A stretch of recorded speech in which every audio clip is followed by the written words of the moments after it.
Hello and welcome to High Performers Without Burnout. My name is Ana Paula and I'm a high performance coach and intuitive. I support women who are exhausted, underperforming, bring back the excitement and connection and sensuality they once knew. In today's session, I'm excited to introduce you to someone who is really interesting in the way that he works. His name is Colby Wilk. He uses highly developed intuitive skills to see the past surface, like the past surface, and help you see what's hidden and what has been forgotten and what you're currently doing that is damaging your life. He helps you bring into consciousness what has been suppressed so you can finally process what has been left behind, abandoned, and undealt with. With compassion and humor, Colby partners with you to take a heroic journey back into yourself. So Colby, thank you so much for being here with us. It's incredible, exciting, and I really appreciate you sharing here with our audience. Thank you. Welcome. Yeah. Sure. So to get started, I'd love to hear your own story and relationship to burnout and how you shifted from that or how you have helped others shift from it. You know, I don't think you shift out of burnout, just like I don't think you ever arrive somewhere in life. Burnout is a continual, like, kind of wave that we float under. When we find that we're on our knees and our system isn't cooperating with us anymore, that's your system saying, "Oop, you've done enough.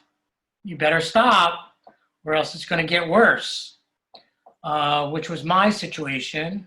I have been working for many years as a psychic healer. And about 10 years ago, I had a fifth Kundalini awakening, which is where energy comes up through the main channel. And I'm like, man, I'm going to become enlightened. And so I pushed it with some other techniques and I came undone. And my system collapsed in on itself. And so I had to stop working. I had to stay in the house for about a year or two. I couldn't go outside. Everything became too much. So I literally was burned out with ED at the end. And so I've had to rebuild my system from the ground up with the help of many practitioners. Yeah, with the help of many, many people. So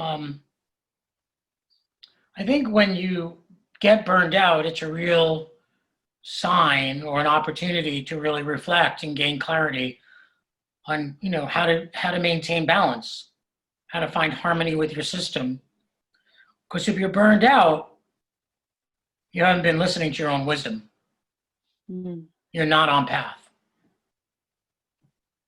What about you? What's your story? Yeah, right. So, well, before getting into that more and sharing, I'd love to hear more of that inner wisdom piece. Like if you could share what that felt like for you to know, okay, this is something that's off. This is something that's no longer aligned. Because many times what I find with clients is that voice, that translation of, oh, this is off, is not fully clear, which is why they keep going, because it is pretty deeper clear conditioning. I think, you know, what I find with most people is a lot of people say they can't hear their intuitive guidance. You can, you're just not into listening. Not listening, yeah. You're not into it. People, I think for the most part, and not everyone has my gift, right? But we're really good with believing what we want to believe. We don't want to change. Like just with COVID, we all want to go back to the way life was. But when you think about it, was life really that great to begin with? What are we trying to go back to? So when I find people, myself included, who got burned out, what are you trying to get back to so hastily for? Yeah. What are you afraid of stepping into, really? Because burning out means that you've done too much too fast and not in concert with who you are. The truth is, we can do a lot, and you know this, when you're really feeling empowered and the universe energizes you. When you're out of alignment, the universe doesn't energize you and you're pulling from your resources. So you Mm-hmm. get burned out. Mm-hmm. Yeah, absolutely. You go against the flow of things. And that's something that I learned with my burnout experience. For me, it was, you asked, so I'll share, it was in architecture. So I was an architect and very ambitious, very good at what I was creating, very good at architecture and building and design. And I got to my dream job with a really famous architect, and just it was like, wow, okay, I got there. And then I realized through some time working there that it wasn't really fulfilling me in the way that I wanted to serve. It wasn't fully aligned with my world service, the way that I wanted to give to the world and the way that I wanted to express in the world as a being. And it wasn't lighting my heart in that way anymore. Sure. So it really became a matter of choosing my heart, my purpose, and the way that I want to create. I'm passionate about creating, but now the way that I create and the way that I bring things to life is very different than that way that I was doing in architecture, which was very pushy, very pushing, yeah, very like pushing in the masculine role versus being in the intuitive feminine feeling mode as well, to create more of an integrated creation process, which feels a lot different. The masculine gets such a bad name, such a bad rap. And it's not the masculine that's pushing, it's the ego. Mm. It's the desire for identity, it's the desire for safety, it's the ego. The masculine, I mean, I in particular challenge with that is that which hears the feminine and goes gets the feminine what she desires. That's the role of the masculine. The feminine desires to do a podcast or a blog or a book, and the masculine then's like, okay, how do I get that for her? Mm-hmm. So the masculine is to be respected, is to be revered. Oh yeah. It's the ego that we get into trouble with.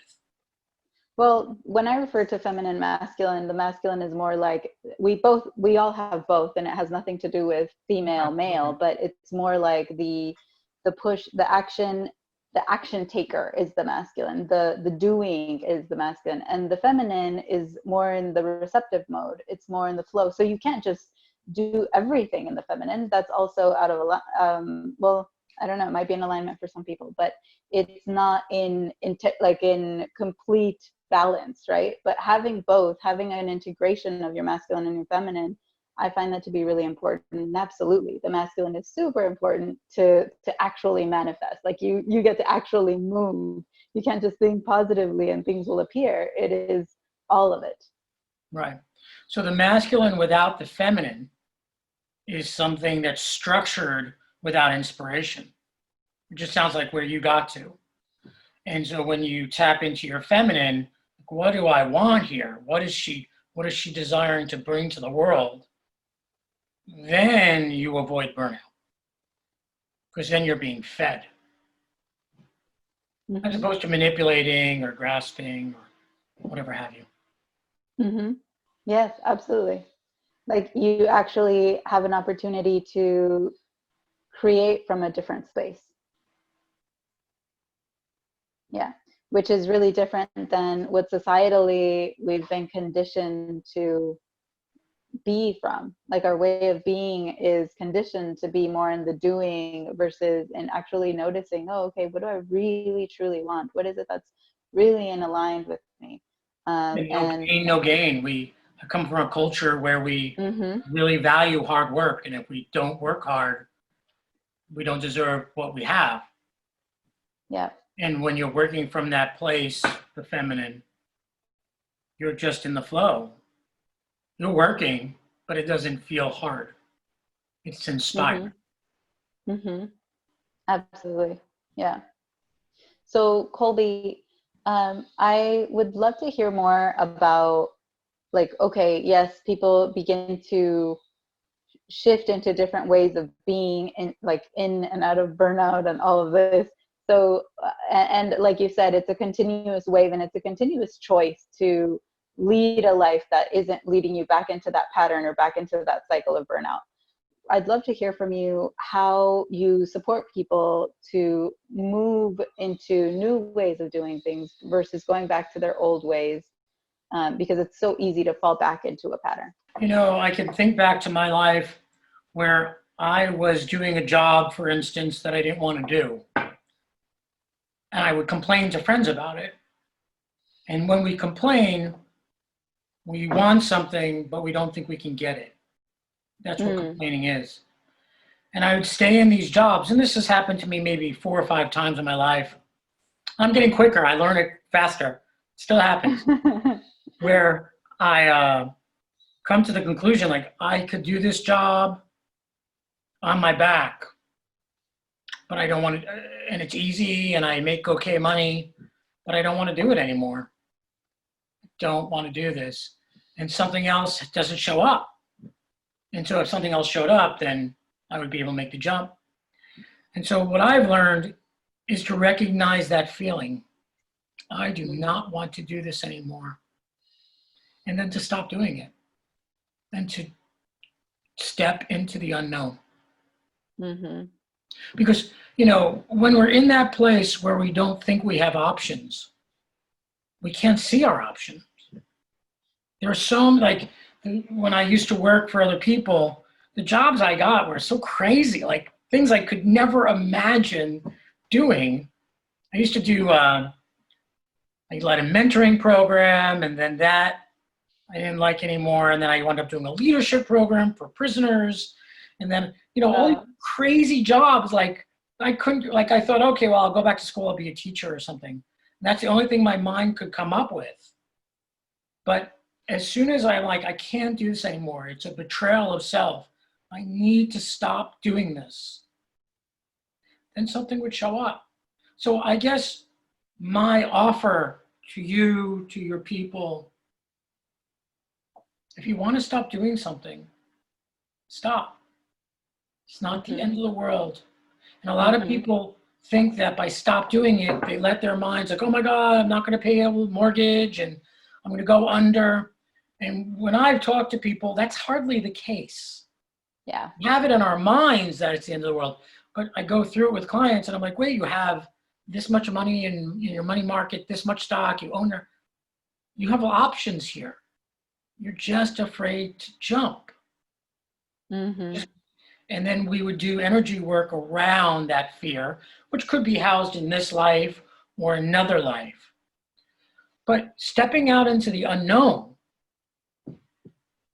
to be bold, right? That is the name of the game. We watch these movies where people overcome and stretch themselves, where yay, and then we do not apply it to ourselves because we're afraid. We're afraid to live. We don't want to live in the box, and we can't seem to have the cojones, the chutzpah, to punch out.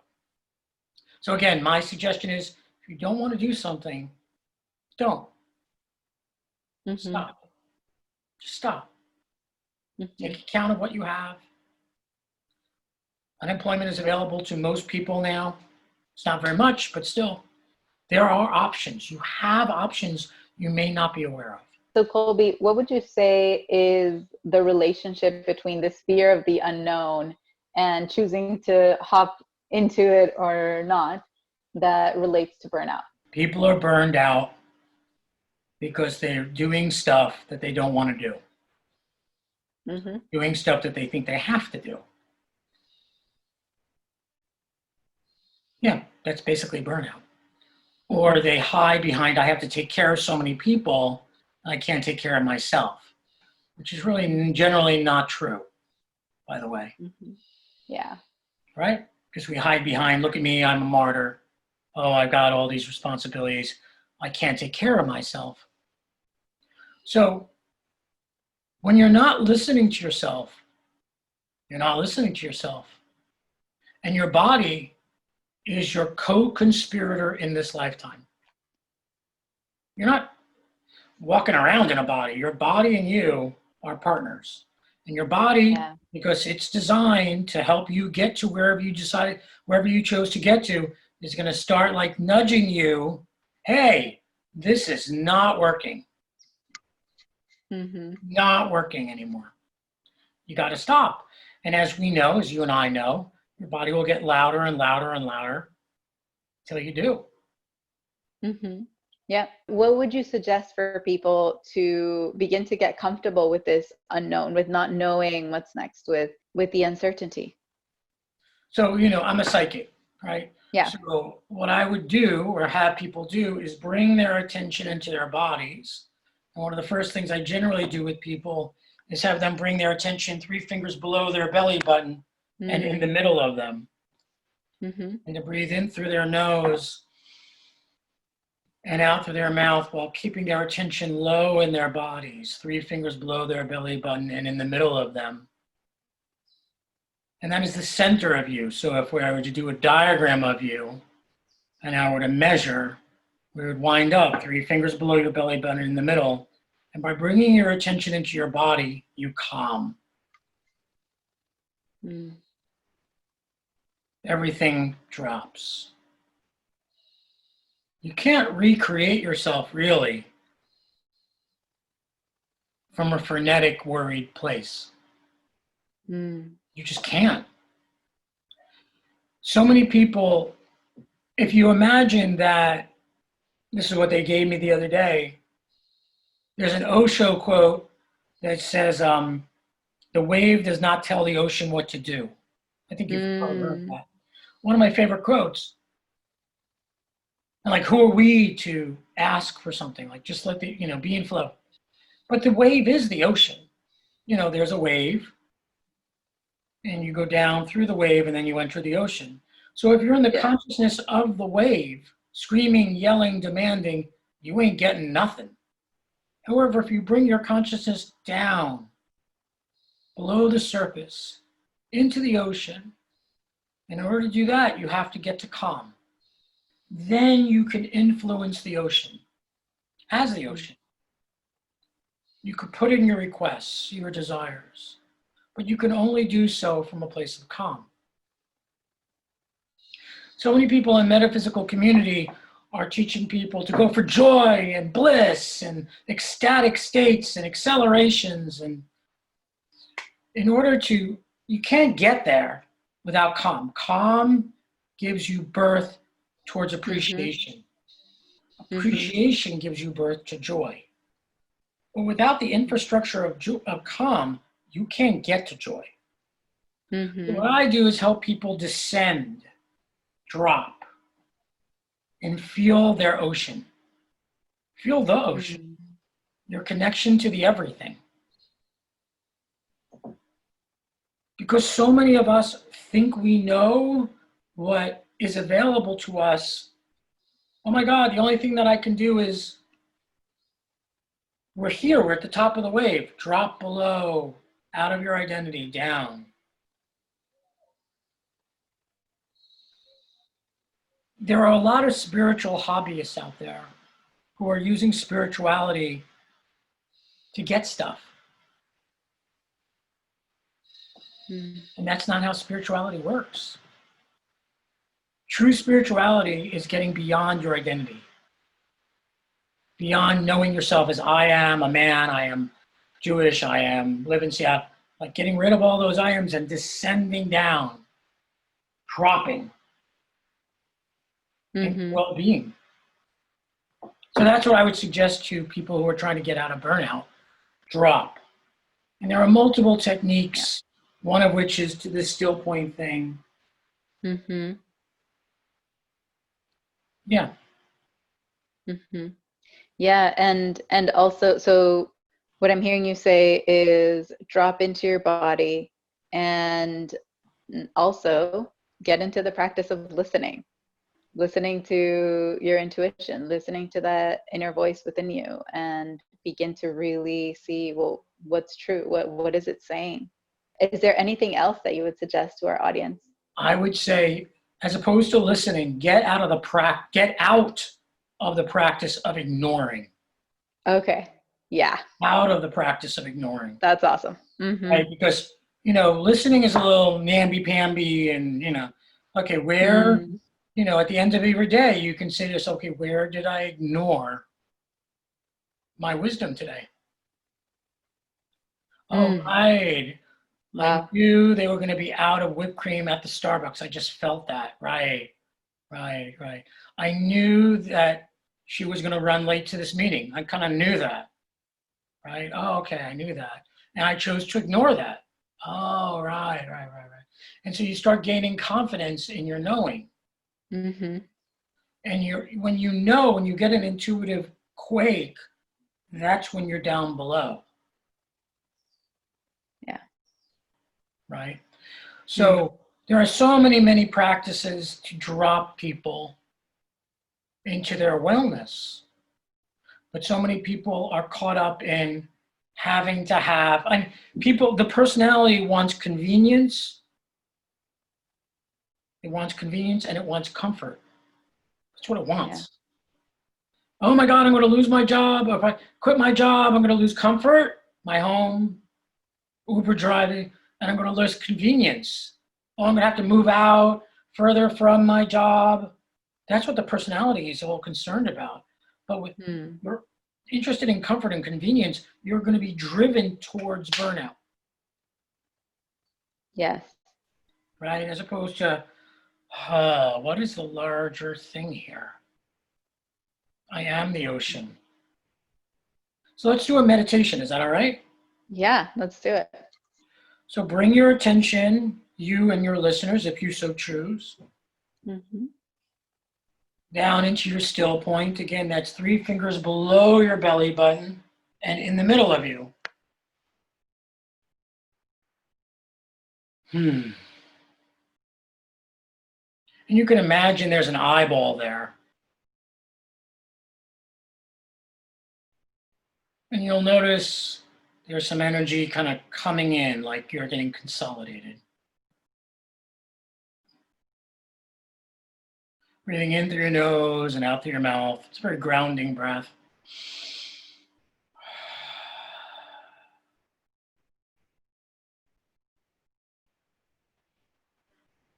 There we go.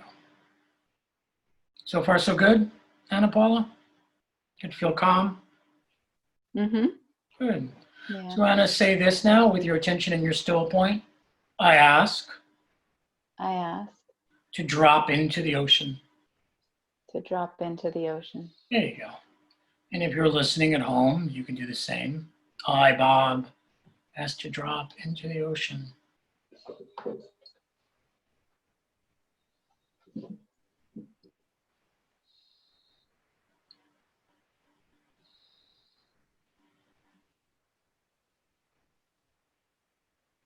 And you notice your attention will change, the energy of your field will shift.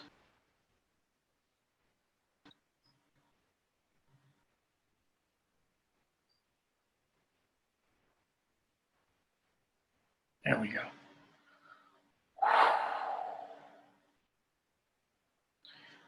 And while you're in the ocean, you can, with your eyes closed, kind of look around, feel around. Notice the stillness, the calm.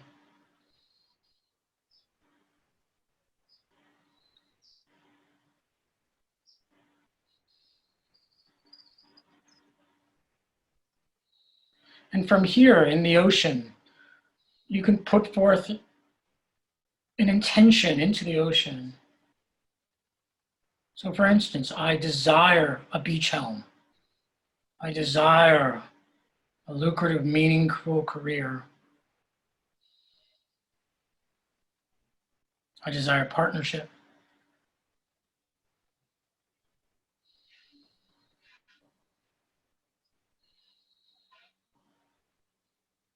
Put forth your desire. The desire is from the feminine. Not I want, not I intend. What you desire. Out into the ocean, into the mass, the collective, the everything, the flow. And when you put forth that desire, you'll feel a ripple back, a tide coming back. Yeah, you just got yours, and I felt that.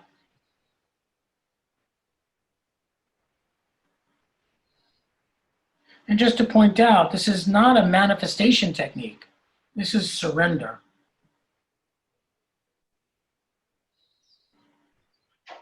Surrender to your desire, surrender to the everything.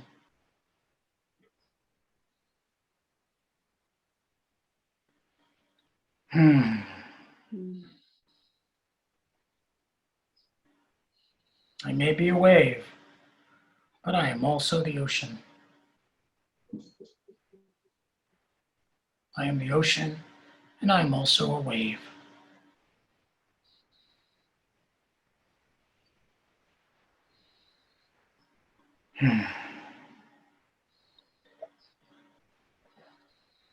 Good. How are you, Anna Paula?